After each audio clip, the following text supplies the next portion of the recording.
하루는 소저가 부인을 모시고 중당에 앉았는데 사도가 과거 방목을 가지고 희색이 만연하여 들어오며 부인에게 말하였다. 네, 아기의 혼사를 정하지 못하여 밤낮으로 염려하였는데 오늘날 어진 사위를 얻었소. 부인이 말하였다. 어떤 사람입니까? 사도가 말하였다. 이번 장원한 사람은 성은 양시오. 이름은 소유요. 나이는 16세요. 회남 땅 사람이요. 그 풍채는 두목지요.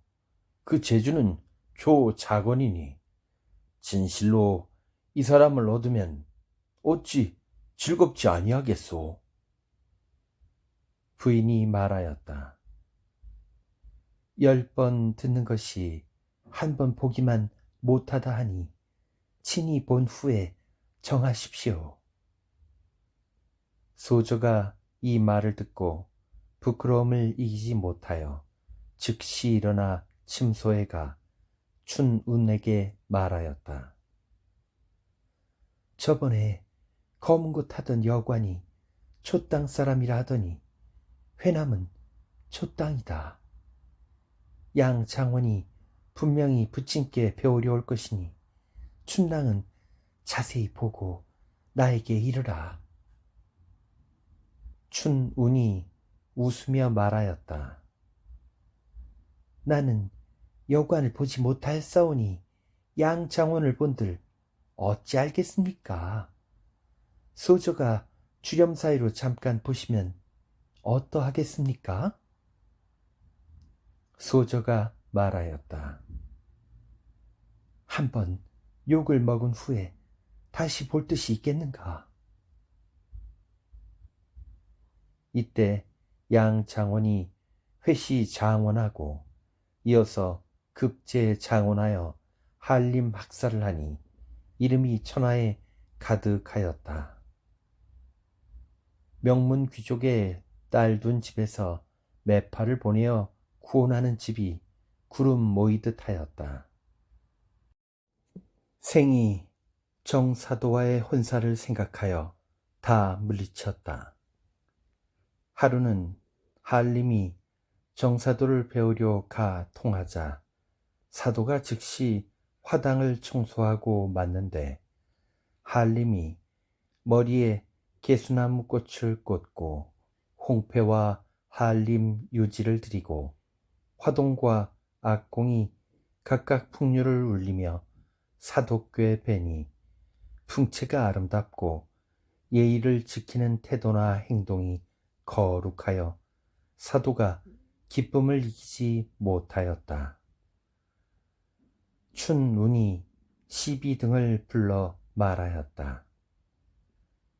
이전에 검고를 타던 여관이 아름답다 하더니 양 한림과 어떠하더냐? 다 이르되 그 여관의 얼굴과 아주 같습니다. 춘운이 들어가 소저의 눈이 밝은 줄을 말하였다. 사도가 한림에게 말하였다. 나는 팔자가 기구하여 아들이 없고 다만 딸 자식이 있으되 혼처를 정하지 못하였으니 한림이 내 사위가 됨이 어떠한가? 한림이 일어나 절하고 말하였다. 소자가 경성에 들어와 소조의 요조한 얼굴과 그윽한 재주와 덕행은 일찍이 들었지만 문벌이 하늘과 땅 사이처럼 다르고 인품이 봉황과 오작 같사오니 어찌 바라겠습니까마는 버리지 아니하시면 하늘 같은 은덕으로 여기겠습니다. 사도가 크게 기뻐하여 술과 안주로 대접하였다. 한참 후에 부인이 소저를 불러 말하였다. 새로 장운으로 뽑힌 양할림은 만인이 칭찬하는 바이다. 내 부친이 이미 혼인을 허락하셨으니 우리 부처는 몸을 의탁할 곳을 얻었구나. 무슨 근심이 있겠느냐. 소조가 말하였다. 시비의 말을 들으니 양할림이 전에 검은고를 타던 여인과 같다 하던데 그러합니까? 부인이 말하였다. 그래, 내가 그 여관을 사랑하여 다시 보고자 하였지만 자연 일이 많아 못하였는데 오늘 양할림을 보니 그 여관을 다시 본 듯하여 즐거운 마음을 어찌 금하겠느냐. 양할림이 비록 아름다우나 소주에게 혐의가 있사오니 더불어 혼인함이 마땅치 아니합니다. 부인이 크게 놀라 말하였다. 너는 재산과 귀중의 처녀여, 양할림은 회남 땅 사람이니 무슨 혐의가 있겠느냐. 소조가 말하였다. 소녀가 말씀드리기 부끄러워 무친께 아뢰지 못하였지만 오늘 양할림은 이전에 검고를 타던 여관입니다. 간사한 사람의 꾀에 빠져 종일 말을 주고받았으니 어찌 혐의가 없겠습니까? 부인이 미처 대답하지 못하여 사도가 할림을 보내고 바삐 들어와 소조를 불러 말하였다. 경패야, 오늘날 용을 타고 하늘에 올라가는 경사를 보았으니 어찌 기쁘지 아니하겠느냐. 부인이 소조가 혐의하는 말을 아뢰자 사도가 크게 웃으며 말하였다. 양랑은 진실로 만고의 풍류 남자로다. 옛적 왕유도 악공이 되어 태평공주의 집에 들어가 비파를 타고 돌아와 장원 급제함에 만고의 칭찬이 오래 전하였는데 이제 할림이 또 기이한 일이로다. 또 너는 여관을 보고 할림을 보지 아니하였으니 무슨 혐의가 있겠느냐. 소조가 말하였다. 소조가 욕먹기는 부끄럽지 아니하오나 제가 어질지 못하여 남에게 속은 것이 한이 됩니다. 사도가 웃으며 말하였다. 그것은 늙은 아비가 알 바가 아니다. 훗날 양할림에게 물어보아라. 사도가 부인에게 말하였다. 올 가을에 할림의 대부인을 모셔온 후 혼례는 행하겠지만 납채는 먼저 받을 것이오. 즉시 택일하여 납채를 받고 할림을 데려와 화원 별당에 두고 사위의 예로 대접할 것이오. 하루는 부인이 할림의 저녁 반찬을 장만하는데 소조가 보고 말하였다. 할림이 화원에 오신 후로 의복과 음식을 친히 염려하시니 소조가 그 괴로움을 당하고자 하나 인정이나 예법에 맞지 않아 못하지만 춘운이 이미 장성하여 좋기 온갖 일을 당할 수 있으니 화원에 보내어 할림을 섬기게 하여 노천의 수고를 덜까 합니다. 부인이 말하였다. 춘운이 얼굴과 재주로 무슨 일을 못 당하겠냐마는 춘운의 얼굴과 재주가 너와 진배 없으니 먼저 할림을 섬기면 반드시 부인의 고난을 빼앗아 갈까 염려되는구나. 소조가 말하였다. 춘운의 뜻이 소조와 함께한 사람을 섬기고자 하는 것이니 따르지 아니할 이유가 없을 것이고 또 춘운을 먼저 보내면 권한을 빼앗길까 염려하시지만 한림이 나이 어린 서생으로 재상과 규봉에 들어와 처녀를 희롱하니 그 기상이 어찌 한 아내만 지켜 늙겠습니까? 타 일에 승상부에 많은 녹봉을 먹을 때 추는 같은 자색이 몇일 줄을 알겠습니까? 부인이 사도께 고하자 사도가 말하였다. 어찌 나이 어린 남자로 빈방 촛불만 벗삼게 하겠소. 이날 소조가 춘운에게 말하였다. 춘랑아, 너와 어려서부터 동기같이 지냈는데 나는 이미 한림의 납치를 받았거니와 너도 나이가 자랐으니 100년 대사를 염려해야 할 것이다. 어떤 사람을 섬기고자 하느냐? 춘운이 말하였다. 소저는 어찌 그런 말씀을 하시옵니까? 첩은 소저를 따라 한 사람을 섬기고자 하오니 원컨대 소저는 버리지 마십시오. 소저가 말하였다. 본디 출랑의 뜻을 안다. 의논코자 하는 일이 있으니 어떠하냐. 한림이 검은고 한곡조로 규중처녀를 희롱하였으니 그 욕이 중하구나. 우리 춘랑이 아니면 누가 나를 위하여 그 치욕을 씻어주겠는가. 종남산 자각봉은 산이 깊고 경계가 좋다. 춘랑을 위하여 별도의 작은 방을 지어 춘랑의 화촉을 베풀고 또 사촌형 13낭과 기특한 꾀를 내면 내 부끄럼을 씻게 될 것이다. 춘랑은 한 번 수고를 아끼지 말라.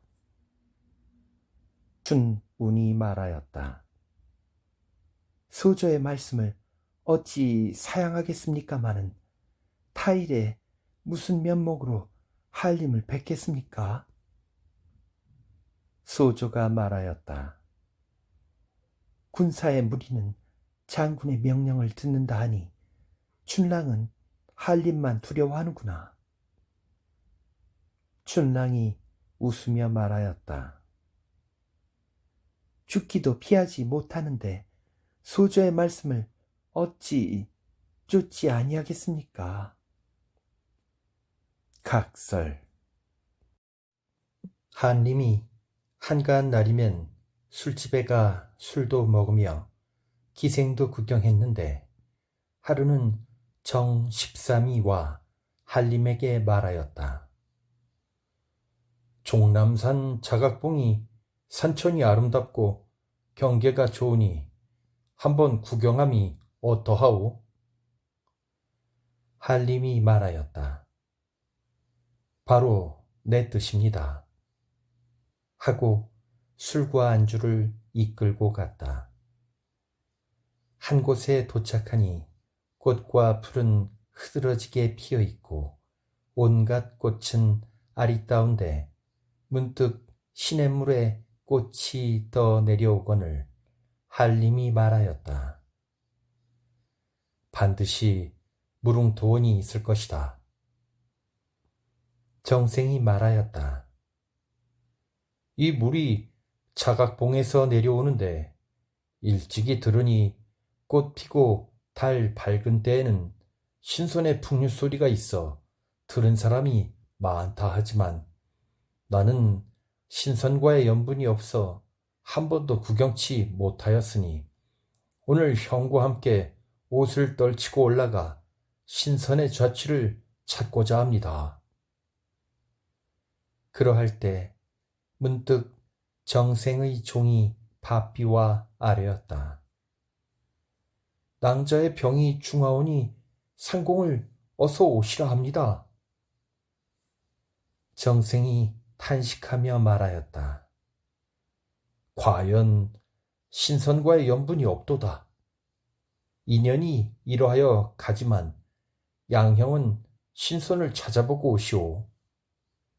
하고 가자 한림이 흥을 이기지 못하여 혼자 올라가더니 물 위에 나뭇잎이 떠내려오거늘 건져보니 글씨가 있으되 선방이 운외패하니 지시 양랑래로다.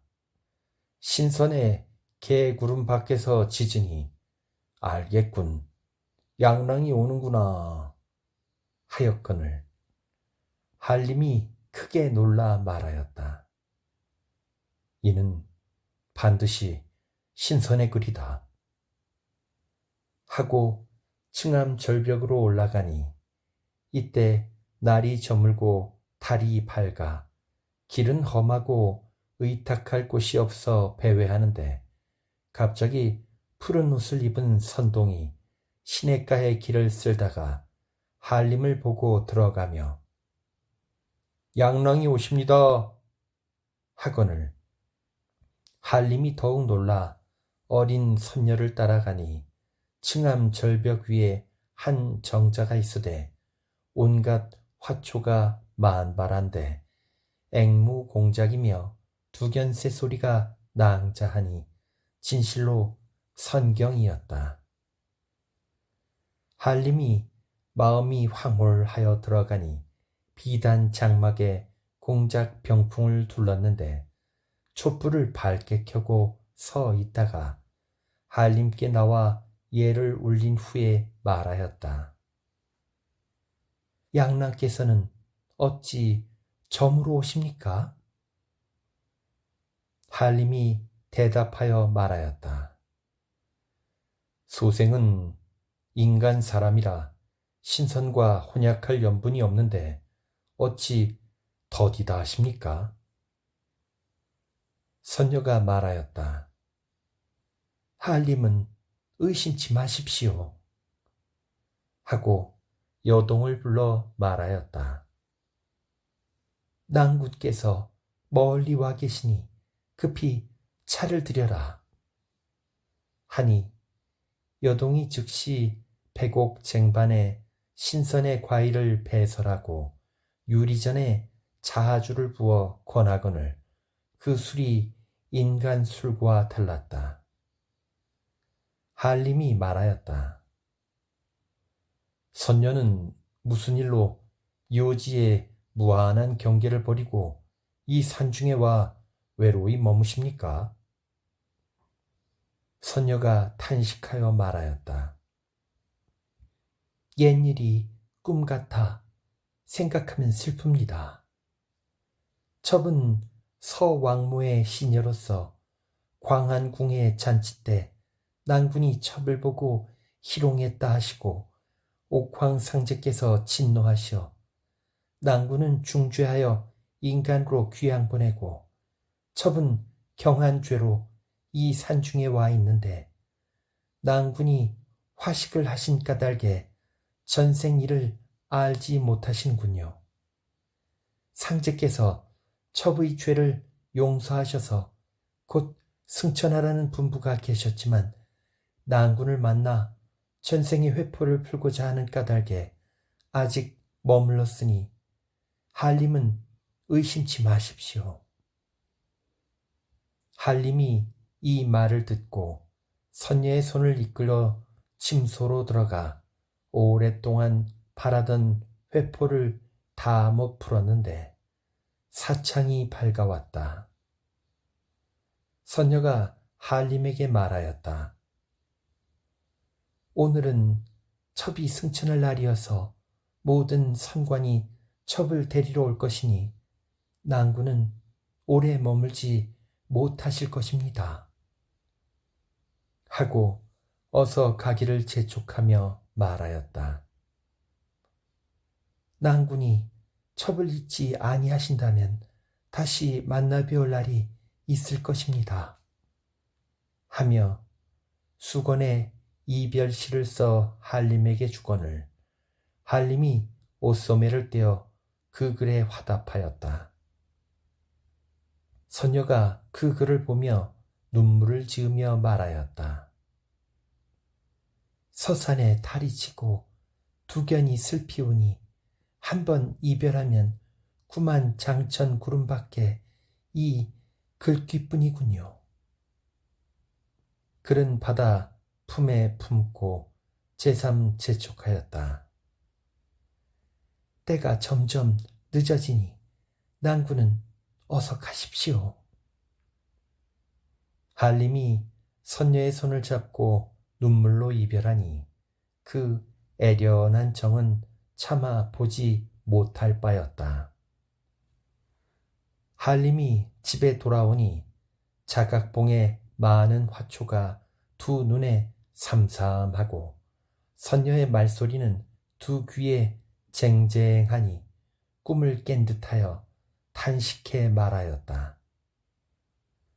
거기 잠깐 몸을 숨겨 선녀의 가는 모습을 못 본 것이 한이다.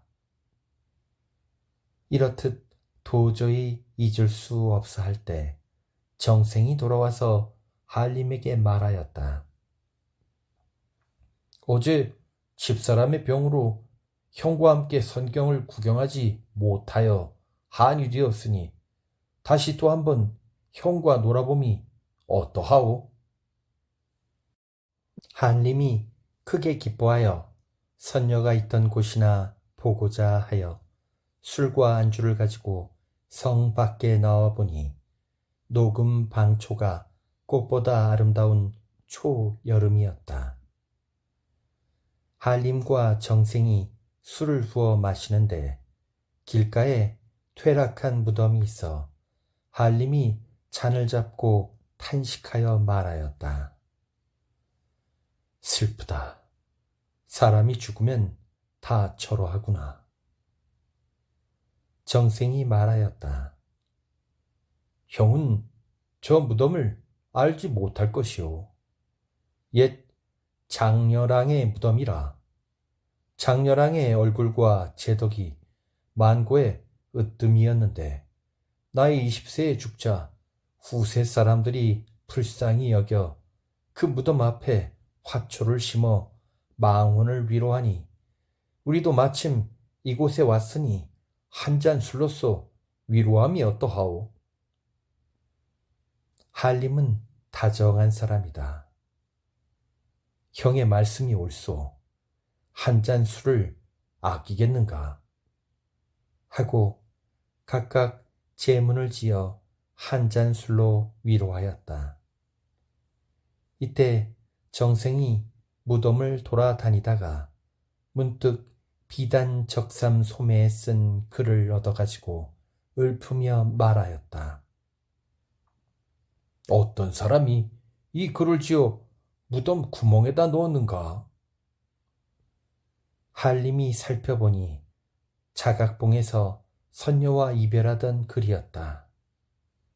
크게 놀라 말하였다.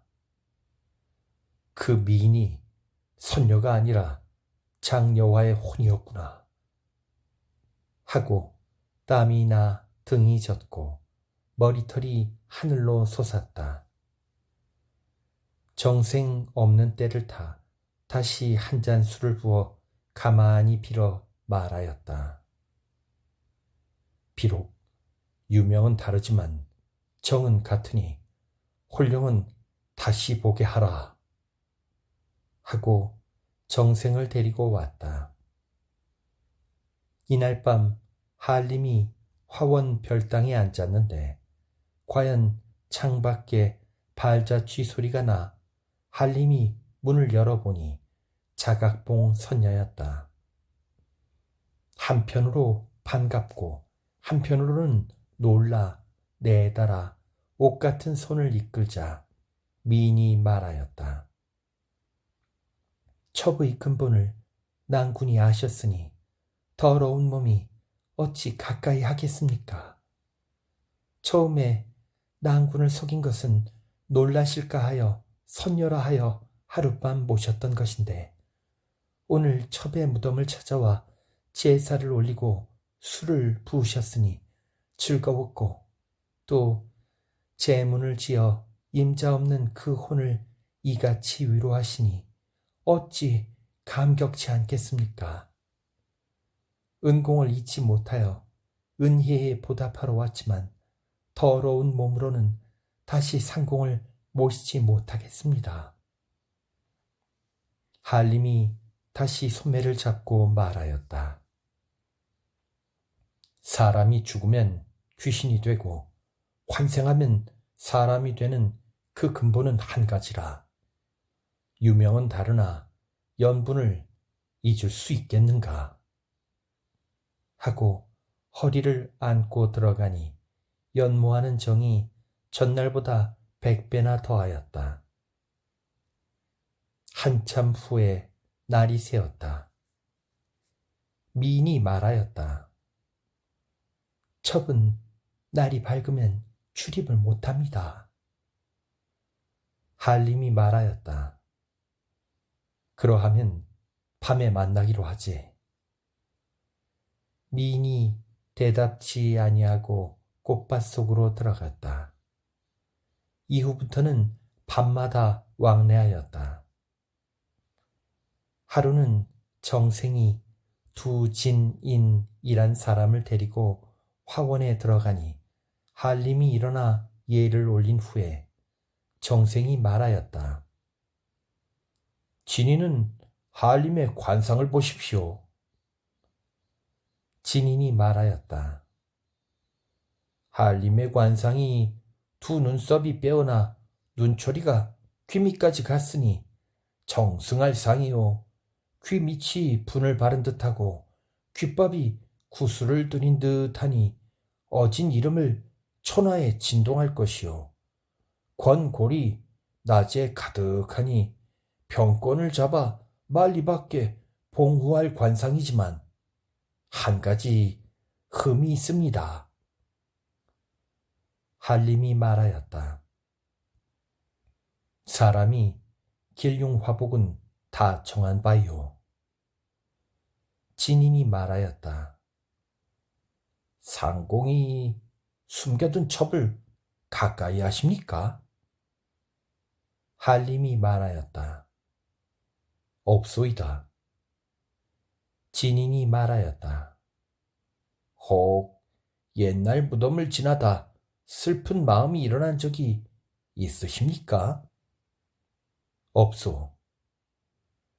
진인이 말하였다. 꿈속에서 계집을 가까이 하십니까? 없소이다. 정생이 말하였다. 두 선생의 말씀이 한 번도 그런 적이 없으니 양형은 자세히 생각하시오. 한림이 대답지 아니하자 진인이 말하였다. 임자 없는 여 귀신이 한림의 몸에 어리었으니 여러 날이 지나지 아니하여 병이 골수에 들 것이니 구안치 못합니다. 한림이 말하였다. 진인의 말씀이 그러면 과연 그러하겠지만 장렬왕이 나와 정예가 심이 깊으니 어찌 나를 해하겠는가. 옛날 초나라의 양왕도 무산 선녀를 만나 함께 잤고 유춘이라 하는 사람도 귀신과 교접하여 자식을 낳았으니 어찌 의심하며 또 사람이 오래 살고 일찍 죽는 것은 다 하늘이 정한 것이니 내 관상이 부귀 공후할 상이라면 장렬왕의 혼이 어찌하겠소. 진인이 말하였다. 한림은 마음대로 하십시오. 하고 갔다. 한림이 술이 취하여 누웠다가 밤에 일어나 앉아 향을 피우고 장렬왕 오기를 기다리더니 갑자기 창 밖에서 슬프게 말하는 소리가 있어 가만히 들어보니 장렬왕의 소리였다. 장렬왕이 울며 말하였다. 괴상한 도사의 말을 듣고 첩을 오지 못하게 하니 어찌 이리 박절하십니까? 한림이 크게 놀라 문을 열고 말하였다. 어찌 들어오지 못하는가? 여랑이 말하였다. 나를 오게 하면 왜 부족을 머리에 붙이셨습니까? 한림이 머리를 만져보니 과연 귀신을 쫓는 부적이었다. 한림이 크게 화가 나서 부적을 찢고 내달아 여랑을 잡으려 하니 여랑이 말하였다. 나는 이제부터 영원히 이별하니 낭구는 옥체를 편안히 보존하십시오. 하고 울며 담을 넘어가니 붙잡지 못하였다. 쓸쓸한 빈방에 혼자 누워 잠도 이루지 못하고 음식도 먹지 못하니 자연 병이 되어 형용이 파리하고 말랐다. 하루는 사도 부처가 큰 잔치를 배설하고 한림을 청하여 놀다가 사도가 말하였다. 양랑의 얼굴이 어찌 저토록 초췌한가? 한림이 말하였다. 정형과 술을 과히 먹어 술병인가 합니다. 사도가 말하였다. 종의 말을 들으니 어떤 계집과 함께 잔다 하니 그러한가? 한림이 말하였다. 화원이 깊으니 누가 들어오겠습니까? 정생이 말하기를 형이 어찌 아녀자같이 부끄러워하는가? 형이 두진인의 말을 깨닫지 못하기에 축기 부적을 형의 상투 밑에 놓고 그날 밤에 꽃밭 속에 앉아 보았는데 어떤 계집이 울며 창밖에 와 하직하고 가니 과연 두진인의 말이 그러지 아니하였소. 하자 한림이 속이지 못하고 말하였다. 소자에게 과연 괴이한 일이 있습니다. 하고 일의 전후의 일을 아뢰자 사도가 웃으며 말하였다. 나도 젊었을 때 부적을 배워 귀신을 낮에 불러오게 하였는데 이제 양랑을 위하여 그 미인을 불러 생각하는 마음을 위로하겠다. 한림이 말하였다. 장인어른께서 비록 도술이 용하시나 귀신을 어찌 낮에 부르시겠습니까? 소자를 희롱하시려는군요. 사도가 파리채로 병풍을 치며 말하였다. 장녀랑은 있느냐? 하자 한 미인이 웃음을 머금고 병풍 뒤에서 나오는데 한림이 눈을 들어보니 과연 장녀랑이었다. 마음이 황홀하여 사도께 아뢰어 말하였다. 저 미인이 귀신입니까? 사람입니까? 귀신이면 어찌 대낮에 나옵니까? 사도가 말하였다. 저 미인의 성은 가시오. 이름은 춘운이다. 한림이 적조한 빈방에 외로이 있음이 민망하여 춘운을 보내어 위로하기 위함이었다. 한림이 말하였다. 위로함이 아니라 희롱하심입니다. 정생이 말하였다. 양형은 스스로 화를 입은 것이니 이전의 허물을 생각하시오. 한림이 말하였다. 나는 지은 죄 없으니 무슨 허물이오. 정생이 말하였다. 사나이가 계집이 되어 삼척 검은고로 규중 처녀를 희롱했으니 사람이 신선되며 귀신됨도 이상치 아니합니다. 한림이 고향에 돌아와 대부인을 모셔와 혼례를 지내고자 했는데 그때 토번이란 도적이 변방을 쳐들어와 하북을 나누어 연나라, 위나라, 조나라가 되어 서로 장단하니 천자가 진노하여 조정 대신을 불러 의논하자 양 소유가 임금 앞에 나아가 아뢰어 말하였다. 옛날 한 무제는 조서를 내려서 남월 왕을 항복받았으니 원컨대 폐하는 급히 조서하여 천자의 위엄을 보이십시오.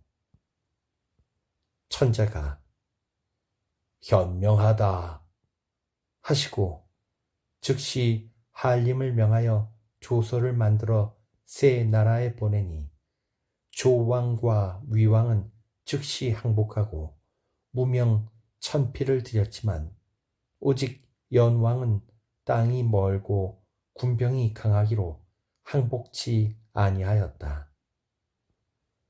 천자가 한림을 불러 말하였다. 선왕이 10만 군병으로도 항복받지 못한 나라를 한림은 짧은 글로써 두 나라를 항복받고 천자의 위엄을 만리밖에 빛나게 하니 어찌 아름답지 아니하겠는가. 비단 2000필과 말 50필을 상으로 내리시니 한림이 삼가 사양하며 말하였다. 모두 다 현명한 임금의 덕이오니 소신이 무슨 공이 있겠습니까? 연왕이 항복지 아니함은 나라의 부끄러움이니 청컨대 한 칼을 짚고 연국에 가 연왕을 달래어 듣지 아니하면 연왕의 머리를 베어오겠습니다. 천자가 장히 여겨 허락하시고 병부를 주시니 한림이 임금의 은혜에 감사히 여겨 경건하게 절하고 나와 정사도께 하직하고 갈 때 사도가 말하였다. 슬프다. 양랑이 16세 서생으로 만리밖에 가니 노부의 불행이다. 내 늙고 병들어 조정 의논에 참여치 못하나 상소하여 다투고자 한다. 한림이 말하였다. 장인께서는 과히 염려치 마십시오. 연나라는 솥에 든 고기요 구멍에 든 개미라 무슨 염려하겠습니까? 부인이 말하였다. 좋은 사위를 얻은 후로 늙은이 기쁨과 노여움을 위로받았는데 이제 어찌 될지 알 수 없는 땅에 가시니 어찌 슬프지 아니하겠는가. 바라건대 빨리 성공하고 돌아오시오. 한림이 화원에 들어가 행장을 차려 떠나려 할 때 춘운이 소매를 잡고 눈물을 흘리며 말하였다. 상공이 한림원에 가셔도 밤에 잠을 이루지 못하시는데 이제 만리밖에 가시니 볼 지키다 울까 합니다. 한림이 웃으며 말하였다. 대장부는 나라 일을 당하여 사생을 돌아보지 아니하니 어찌 사서로운 감정을 생각하겠는가. 춘랑은 부질없이 슬퍼하여 꽃 같은 얼굴을 상하게 말고 소절을 편히 모셔 내가 공을 이루어 허리에 말 같은 인을 차고 돌아오기를 기다리라 하고 갔다.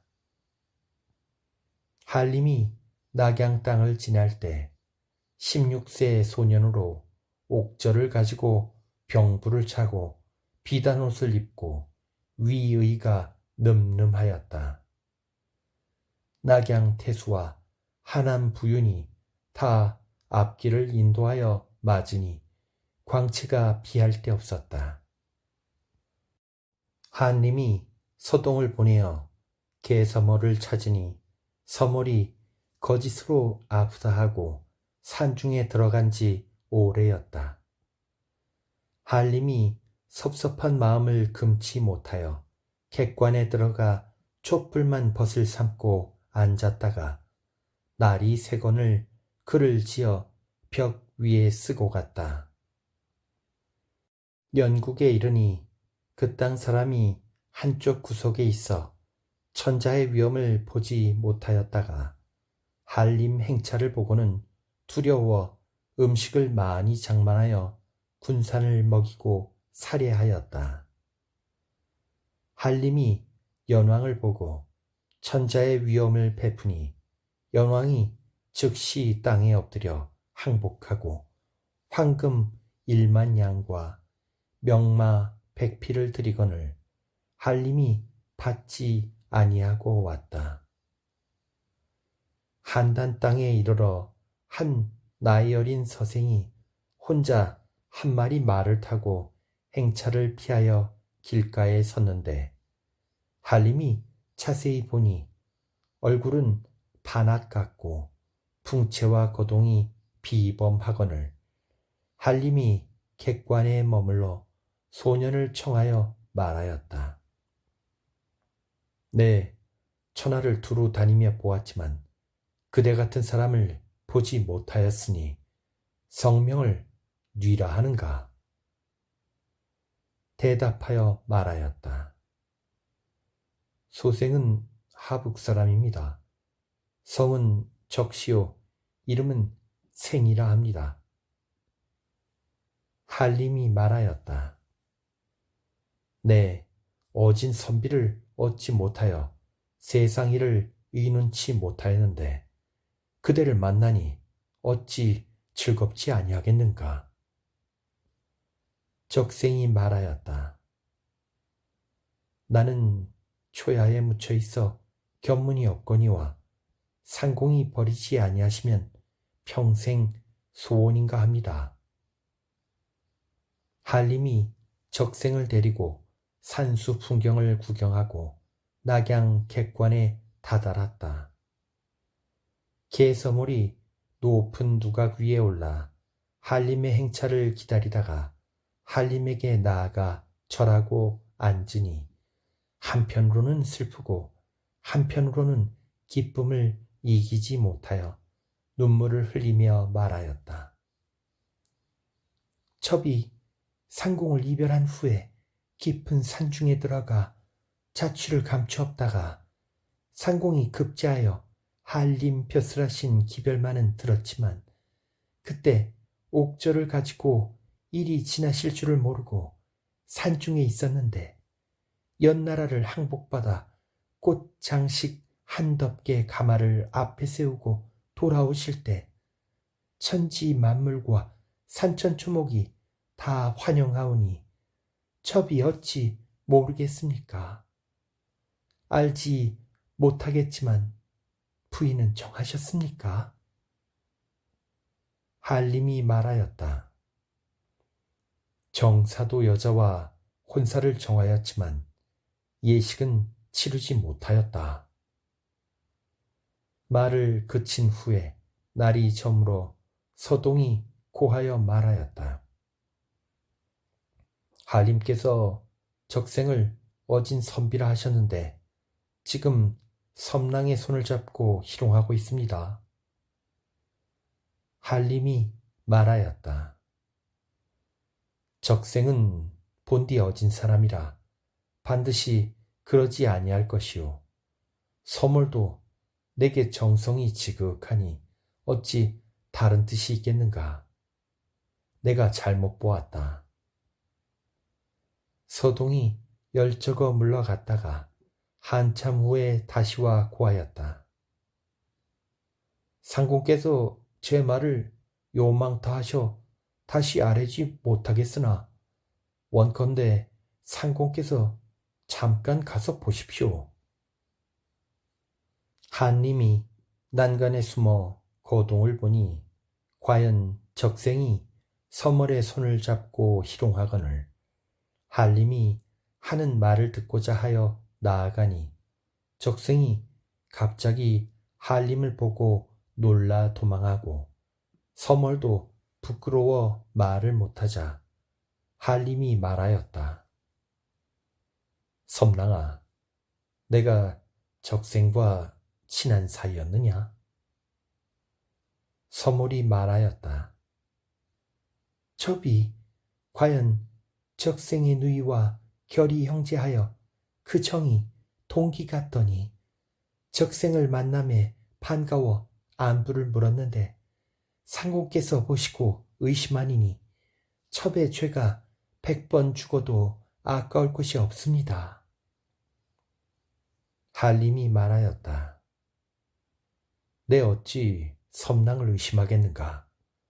어진 사람을 잃었으니 잘못되었다. 하고 이어서 서멀과 함께 잤는데 닭이 울어 날이 샜다.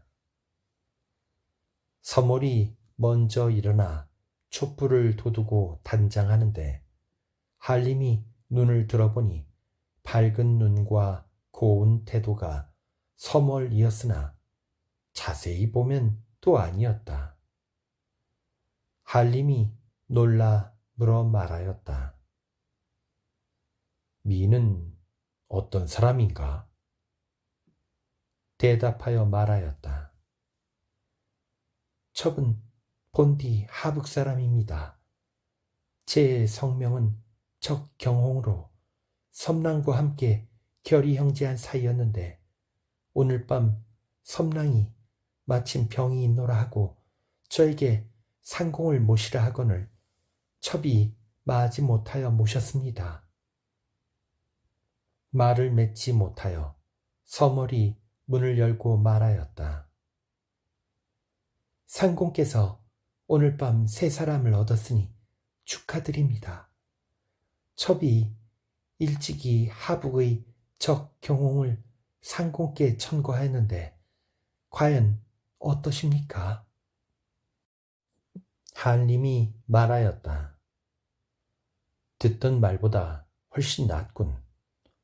어제 적생의 누이가 있다 하더니 그러하냐? 얼굴이 아주 같구나. 경홍이 말하였다. 첩은 본디 동생이 없습니다. 첩이 과연 적생입니다. 한림이 오히려 의심하여 말하였다. 홍랑은 어찌 남자의 복장을 하고 나를 속이느냐? 경홍이 말하였다. 첩은 본디 연왕의 궁중 사람입니다. 제주와 얼굴이 남보다 못하나 평생에 대인 군자를 섬기는 것이 소원이었는데 저번에 연왕이 상공을 맞아 잔치할 때 첩이 벽 틈으로 상공의 기상을 잠깐 본 후에 정신이 호탕하여 호화로운 생활이 다 한찮게 보여 상공을 따라 쫓고자 하였지만 그중 궁궐을 어찌 나오며 천리 만리를 어찌 따르겠습니까? 죽기를 무릅써 연왕의 천리말을 도적해 타고 남자의 복장을 하여 상공을 따라왔으니 부디 상공을 속인 일은 아니지만 엎드려 사죄합니다. 한림이 서머를 시켜 위로하였다. 이날 한림이 떠나려 할 때 섬월과 경홍이 말하였다. 상공이 부인을 얻으신 후에 첩등이 모실 날이 있으니 상공은 편안히 행차하십시오.